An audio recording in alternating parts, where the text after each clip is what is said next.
Boss Brief, a strategic guide on how not to be an asshole at work. You'll learn about bad bosses, how they can be detected and handled, as well as how to tell if you happen to be one. Join an executive and an executive coach, both artists working in marketing and advertising from over 2 decades, who are here to offer you the ultimate guide on how to navigate any employment landscape. Here are your hosts, Eugene S. Robinson and Stephanie Peirolo. Welcome to the Bad Boss Brief. I am Stephanie Peirolo. I'm Eugene S. Robinson. And today we are going to talk about skip levels. This is episode 18, the skip level show. But before we start, you want to tell us where you are, Eugene, right now?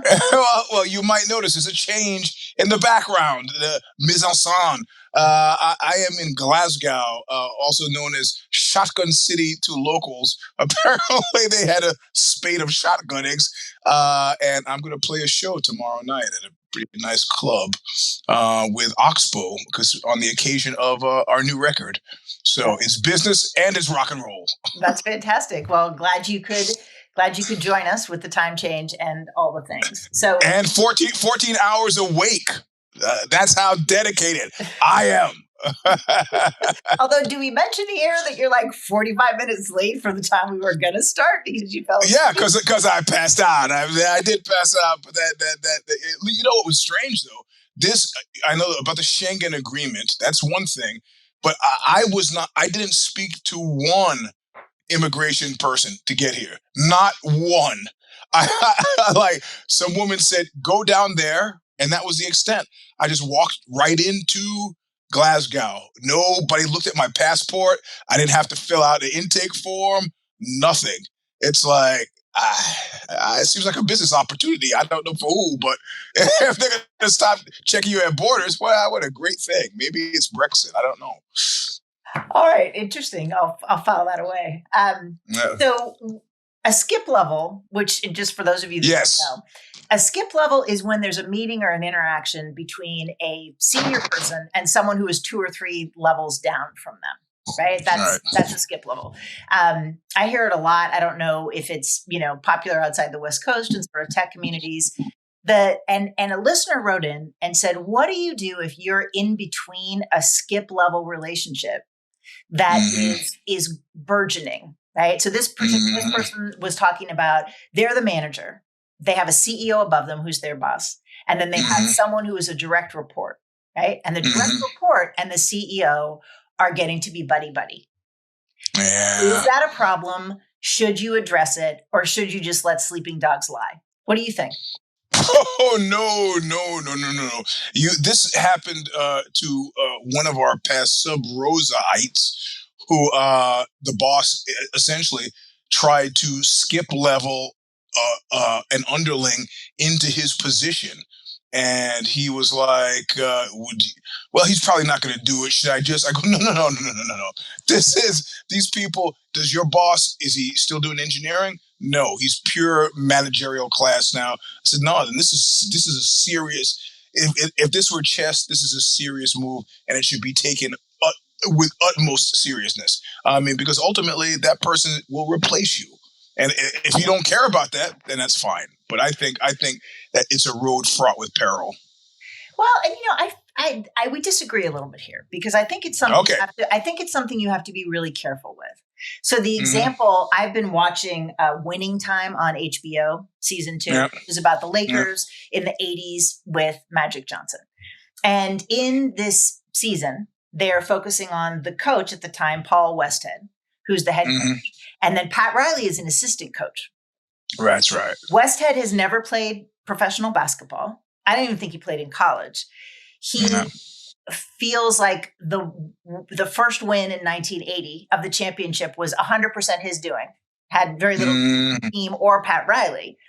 And he keeps getting pissed off that Pat Riley has a direct relationship with Magic Johnson. And the way that it's shown, and again, many of the Lakers and the people involved have said that this is not an accurate portrayal of what happened. Yeah. However, I think it's a useful object lesson for exactly this kind of thing. So Magic Johnson injures his knee. has to get surgery and is rehabbing and coming back. And he's struggling. And so Pat Riley starts doing like one-on-one trainings with him. Like, let's get together. I'm going to help you, one-on-one coaching. And when Westhead finds out about this, he loses his mind.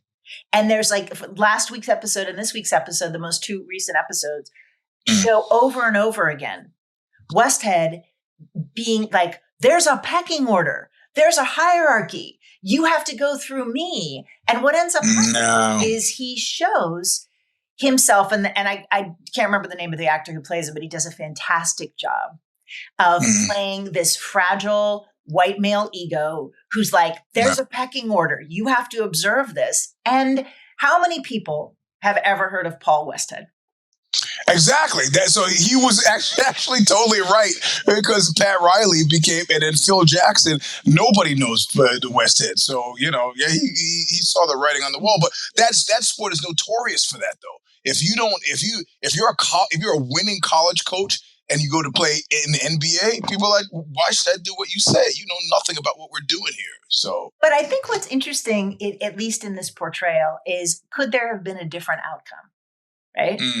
Could there have been an outcome where he recognized that Riley had skills he didn't have, having been a former professional basketball player, where he actually listened to Riley? Because, spoiler alert, in the next few episodes, they are no doubt going to show that Westhead got fired in, 11 games in, I think, to the 81-82 season.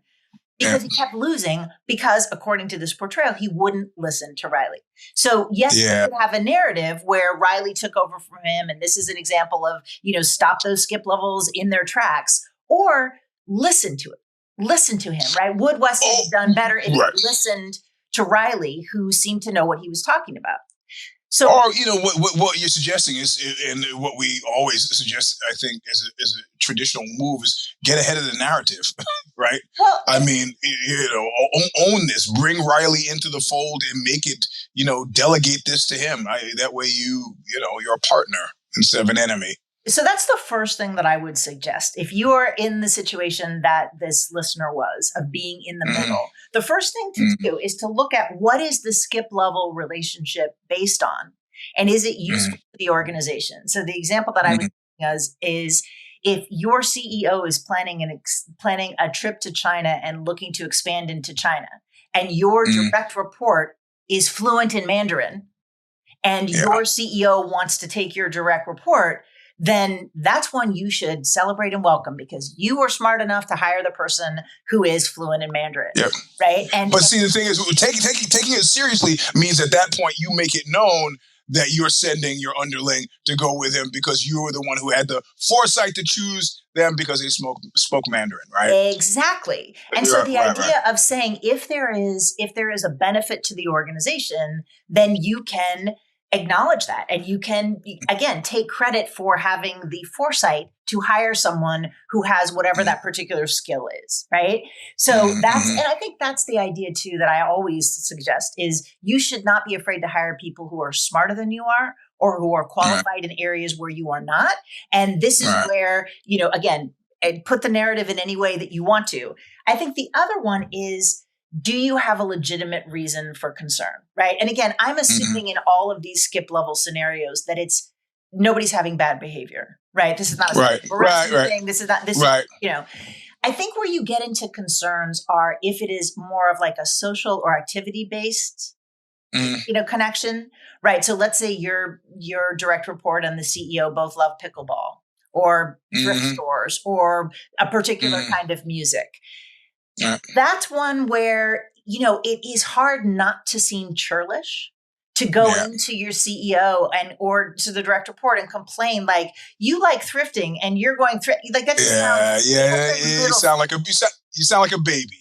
Exactly. Yeah. Now, I do think that if you feel like this is going on and it's something where you want to insert yourself, I know, in the day, it used to be that men would go golfing and they would leave female workers at home, and they would do valuable networking and business stuff on the golf course. There were a lot of women who, because of that reason alone, learned how to play golf. Right? So, that would be where I would say pick up some pickleball join on in and say, why don't we do a tournament? Let me join with a, whatever. Mm. Well, I'll tell you, in Silicon Valley, in the last 3 months, the pickup we've seen of walk-ins of C-suite guys who want to learn jujitsu. I mean, it's 7 off the top of my head. 7 off the top. A couple of them have come just for privates, but you can't tell me this is not the Zuckerberg effect in action. And one of those guys actually is on the executive team at Meta, and had trained with Zuckerberg at his house, and decided he needed an edge that was closer to home. And so subsequent to that, he began training with us. So, but it's just like, 7, that's a lot. I don't know 7 people who embroider. I don't know 7 people who crochet. So 7 people, all Silicon Valley executives, suddenly decide in the same 3-month period that they want to start taking jujitsu, Brazilian jiu-jitsu. Okay.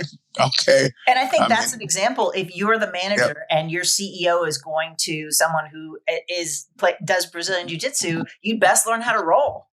Yep. And I don't see it as being knavish at all. Mostly because I'm such a big booster of Brazilian Jiu-Jitsu, I think it is good for your life. But, if it also is combined with some sort of professional advancement, well, good on you. If you're the person who that person reports to, should you go out and now take Brazilian Jiu-Jitsu? It might seem a little Me Too-ish, not the Me Too that we come to know with sexual harassment, but it's just kind of copycat style. But I'm still a booster. It's good for your future prospects no matter what. You should do it. So, I would disagree with you there too, because I feel like, there are women who do Brazilian Jiu-Jitsu. My daughter, plenty, right? Yeah, but that would not. I never played golf for the reason of I'm not going to learn a sport that I think is, as someone said, a walk gone bad. Right. Just to be able to hang out and socialize with these men, that doesn't interest me. So I do think it is a valid choice to opt out of jumping on the jiu-jitsu bandwagon and just allowing those relationships to form naturally. It's shared interest. Okay, that's fine. I don't want to be comparing my hand grab bruises with my friends. Right. Well, I'll tell you, when I was at Future Publishing, Jonathan Simpson Bint was the CEO, and one day he walked over to me in the office because he had these. I think that was probably the first bullpen office I really sat in, the modern bullpen style, like that you see on TV, right? White desk and monitors and no walls. And he came up to me and he said, "Hey, somebody was just telling me that you're in this band called Oxbow." And I go, "Yeah." And he said, "Oh man." And he started naming off shows, and he was actually, in honest to God, a good, a serious fan. And he got fired ultimately at Future, but he continues to follow me. But the important thing is, so now at Future, he was a CEO. There was an editorial director who was my boss, and me. And me and the editorial director, we were friendly, but he didn't like the music, didn't care about Brazilian Jiu-Jitsu. So a lot of times I would have occasion to talk to Simpson Bint, and my boss was actually completely cool with it because he understood fundamentally that it was good for the group. It was good for the group that we were somehow remembered for something other than just doing this monthly magazine that maybe he did read or didn't read. So anything that strengthens relationships in a company probably is going to be good. If not specifically for you, then generally for you. Right. But specifically is where it gets to be a problem. Right. And I think that's a lot of it. And this is where a little self-knowledge comes in, right? Because there are people, and many people in management, who get very nervous if they feel like they're not in control. Right. And they can start to get into a place of fear, scarcity. Well, if the CEO is paying attention to this person, is that less for me? If you know you are that kind of a person and you're in this situation, this is where you need to have a trusted advisor, right? Whether it's an executive coach or your aunt or, somebody that you trust that you work with, lay the situation out and get specific, and then say to your trusted advisor, am I overreacting? Am I making too big a deal of this? Because a lot of people, that's the challenge. One of the things that makes a good manager is, attention to detail, seeing around the corner, sometimes being a worst case scenario person. But that can also cause you to act from a place of fear. right? And everybody can smell the fear around you when you're making those choices, right? Everybody knows what you're doing and why you're doing it. And so it's best to be really mindful before you move into an aggressive stance with some of these skip levels. And I like that advice. I like being mindful of the fact that fear is a killer. Because it is something you can smell on people, whether we're talking scuba diving or work style, it can actually really make things a lot worse, like when your boss says, "Hey, can I talk to you for a minute?" You ought to, "Oh God, what? No, I just want to talk to you about." You can't respond from fear. It's not a good look. Well, and I think too that in the HBO show, and by the way, I'm never calling it Max. That just sounds like personal hygiene. I mean, like that is just so the worst rebrand. It's not as bad as X, but it's pretty bad. So I'm just going to keep calling it HBO. In the Westhead character, he keeps talking about the pecking order. And I remember when I was being the height of my odious teenager, my mother would say to me, "You need to treat me with more respect." And I would respond, "You need to do something that I respect." That's a great line. But I like, oh my God, thank God my kids were not as bad as I was as a teenager. But I do think that if you have to say words like pecking order, hierarchy, org chart, if you have to go to those kind of old tropes of top-down hierarchical, then you've already lost the battle. Right? So if that's your only defense is that there's a pecking order, there's a hierarchy, you can't, unless you're in the military, right? Or law enforcement or someplace that still, as far as I can tell, clings to those artificial things, then you need to just let it go. But I learned that my first job out of college, where they had me do an assistant editor grunt work, and then they hired some guy out of San Jose State's J school, which was a good J school program, and he pretty much came in the first day and was like, "I'm not doing that," and right away said, "Hey, can I do a feature on such?" And they were like, "Sure." Gave him the feature. I'm like, whoa, I've been here longer, I should get the feature, let him do the grunt work. And they're like, "What? It's not what? There's no pecking order here like that. It's not, so if you want to do features, you can do features too. And we can figure out what to do with the grunt work later." But it was funny. The young me thought that there was actually like I was a union guy. Like, "Oh no, he's got to go through the apprenticeship program first before he can knife me in the back." No, they can knife you in the back right away. Although there's two circumstances where I think that you do have a legitimate reason for concern that should be addressed, right? So the first one is, are there confidences being shared in either direction that cut you out? Right. So if you hear something that your boss should have told you from your direct report who has the skip level relationship, that's a problem, right? And then the idea too, the second one is this being led more by your direct report? And is this person somebody who's trying to leverage that skip level relationship to their benefit, kind of against you, right? And so all about Eve, right? And so the way you can look at that is if there's something where if you say something to your direct report that they don't agree with and they go over your head to the CEO, that's the red flag, right? That's the work version of Mom said, "No, I'm going to go ask Dad."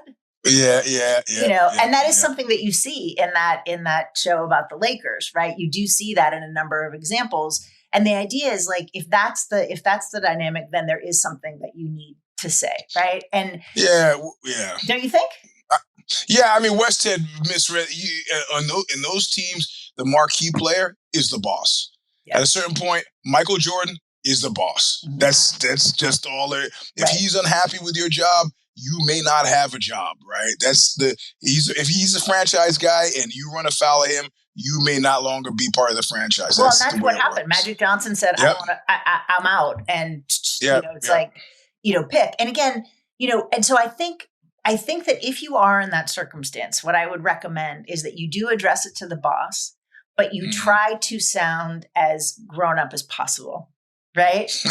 Like you might want to say something like, "I know we have an open door policy. We're not hierarchical. That's not what I'm looking for. But My concern was when you told John that he could use these resources, that put us in a bad position because John had already come to me to say assets. Right. And I had told him no, because I have a greater viewpoint into the resources. When you say yes, that puts us in a bad position. What do you think we could do going forward to change this? Right? Because nice way to put it. Yeah. Well, because what you're doing is you're being clear that there is a business reason why this is challenging, that it's not about my hurt feelings. You acknowledge up front, don't want to get into hierarchical. This is not a pissing contest. This is, the efficacy of our system is that I have X, you have a different perspective. You don't have you into that, whatever it may be. And so therefore, that's why we should do, have me do this and you do this. And then you can ask them like, how should we go about organizing it and how can we solve for this and, see what ends up happening, but you might have to let it go. Yep. And I think this. I think that tonally, the thing is to go back to my comment, just not be a baby about it, and you should be able to hear that in your own voice when you do it. But no, you can't. It's just you can't. It's a bad look. Right. And again, this is just another reminder. I mean, I feel like I bring this up all the time, but it's like manage what's happening in your face and manage what's happening in your voice.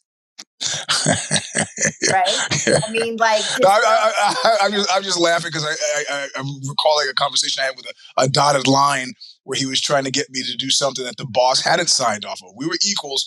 He had been at the company a lot longer, and he was really insisting, like standing in the doorway of my office, insisting. I said, "That's not what Vicky said. Therefore, that's not what I'm going to do." Right? And he's like, "Well, no, you need to." And then finally, I said, "Listen, Micah, I'm not going to do it. And what are you going to do? Were you going to beat me up?"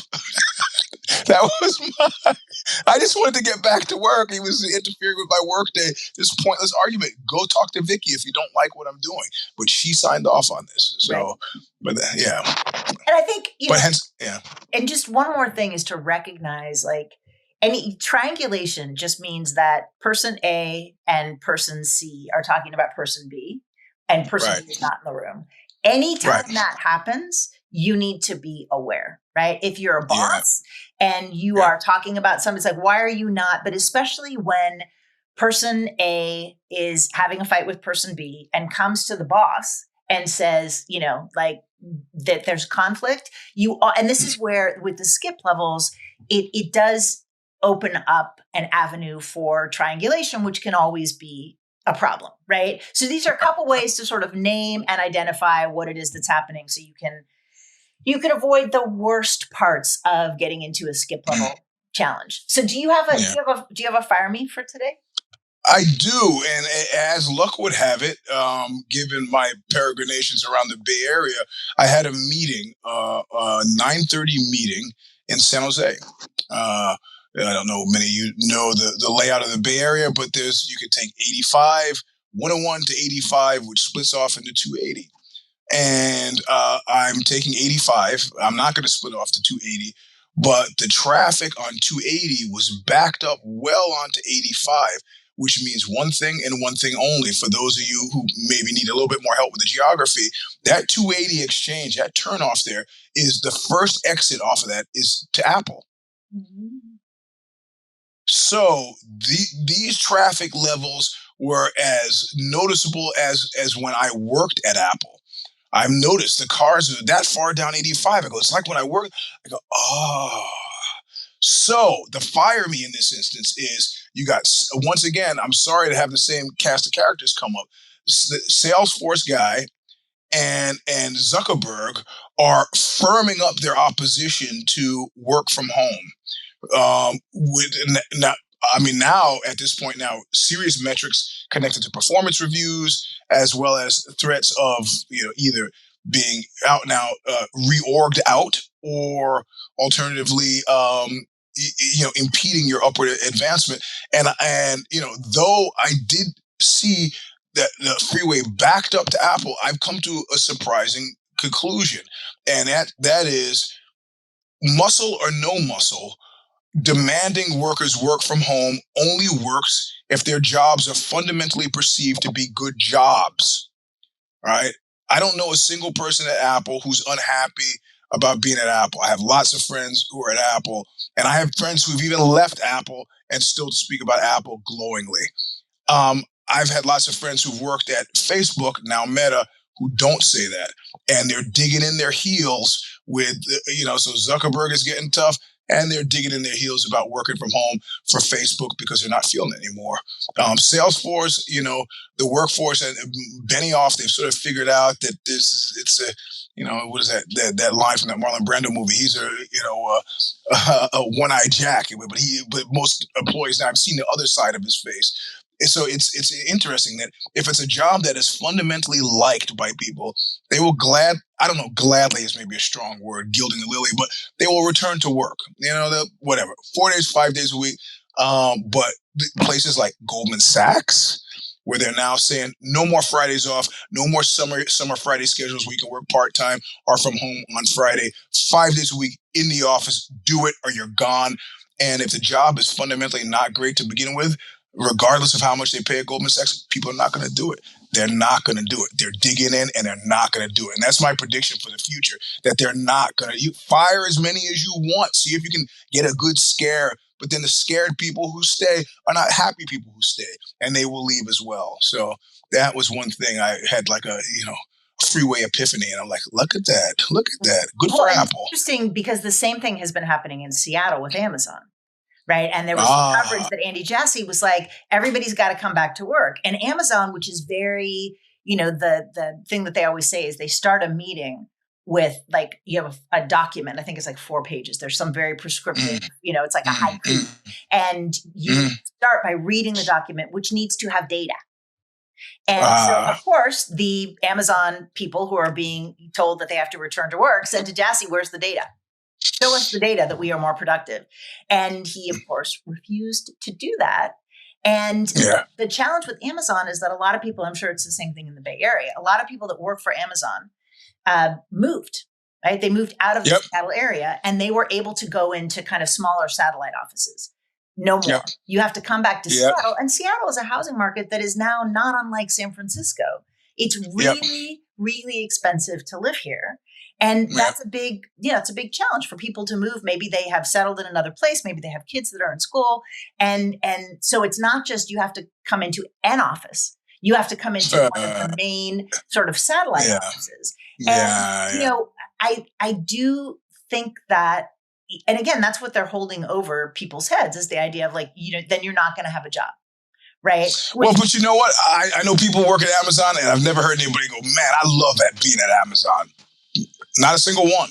Well, and I think too, I mean, the challenge with Amazon that's generally known in the Seattle market is that the expectation, particularly as you move up the ladder, is that you will be working all the time. Yeah. Right. Yeah. I remember a family friend being over on Thanksgiving a few years ago. And he was like, as soon as we like push back from the pumpkin pie, he's like, I got to go tomorrow's Black Friday. Right. And and he will work, works well into the night. So there is an understanding that it's like, it's already not a corporate culture that is conducive to any sort of work-life balance. Yeah. And then on top of it, they're now going to say, and I think it's interesting because, one of the things that I was writing something and I was complaining about the health insurance and the, just health care in general in the United States. Right? And I had this moment of like, a lot of this return to work is muscle flexing by these big corporations to say, we have the power. I can fire you. And which, by the way, means you will have to come up with another way of health insurance, another way to get health insurance and healthcare for your family, because it's all, employer linked. And I thought to myself, like, I wonder if that's part of the reason that the United States has not politically been able to get to a single payer system, which would benefit everyone, is because that gives those large corporations less of a hold. Right. A lot of people, I believe, particularly people who have health issues or have kids with health issues, would be much quicker to leave a Salesforce or a Google or an Amazon if they had a single payer healthcare system and they weren't saying, when I leave my job, my kid who has type 1 diabetes isn't going to be able to get the particular type of pump that she needs to stay alive. Right. Right. And so right, I think that's really interesting. And, and I heard something on social media, which, it's obvious, but it struck me, which is everybody in the media and the government, there's a lot of noise about inflation. And what we're forgetting is that corporations are raising prices and making record profits. And those raised prices result in inflation. But no one is connecting those dots. These corporations that you have deemed to be individuals with individual rights are raising prices, and the rest of us have to pay for that. And everybody's kind of like wringing their hands like, where is this inflation coming from? What can we do? Right. Yeah. Well, this is what they do, right? Just increase stockholder value. How can you win? I guess by being a stockholder. Right. But I think also to recognize, let's not for a moment believe what these corporations are telling us about caring for us, caring for our emotional or physical well-being, being invested in us. You can bring your authentic self to work. Those are all lies. They are increasing shareholder value. And if they have to do it on the backs of middle-class people who now have to pay, 20% more for diapers and jam, then let's name it, right? And let's name the fact that our political system perpetuates that. Listen, I have a friend who's like pretty much largely lifelong pacifist in every regard. She was laid off by a boss that she didn't like very much, didn't get along with. She could live with that. But then the boss herself, who had laid her off, quit 3 weeks later. And now she's got serious health issues that she needs routine medical care for. The fact that the boss woman would have laid her off, and what she felt was a vindictive, probably, she had been using her disability. So it was probably an illegal, termination of employment. And then knowing that she would quit and then quit 3 weeks later, depriving her of healthcare. Lifelong pacifist said to me in full earnestness the other day, looking me in the eye as she said it, said, I would kill her if I could get away with it. This is not, and I laughed. There was no laughter from her side. There was she's not joking at all. If I could kill this person, get away with it. And, if she was able to, like, single parent, that I think she'd be fine. But, I can get another job. But you put me in this bind where now it's not just can, I must. So, Exactly. All right. Well, that's all we have time for. Send us in story ideas. Ask for advice. We have this section we have a new program that's called Sub Rosa. We had put it behind the paywall. We pulled it out. So send us questions for Sub Rosa, which is a short advice section. Yeah, Sub Rosa. And all of that. Secret. WTF@badbossbrief.com. WTF, which you should be able to remember, at badbossbrief.com. All right. Thanks. And thanks for joining us from Europe on tour. Hope anytime. Really well. And we'll talk in a couple weeks. Thanks. Bye. Adios.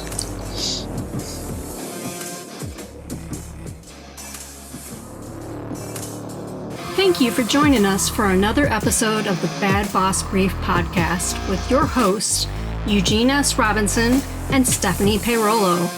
You can check out more of their work by visiting consigliera.substack.com for Stephanie and eugenesrobinson.substack.com for Eugene.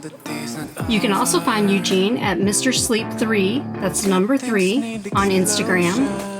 Reach out with your questions, concerns, work case situations, or suggestions to us at WTF@badbossbrief.com. We personally answer every submission. Be sure to join us at badbossbrief.substack.com every other Wednesday for episodes of the Bad Boss Brief and every single week for our Sub Rosa shorts, so you can gain further insights into your workplace environments. Until next time, don't be an asshole at work.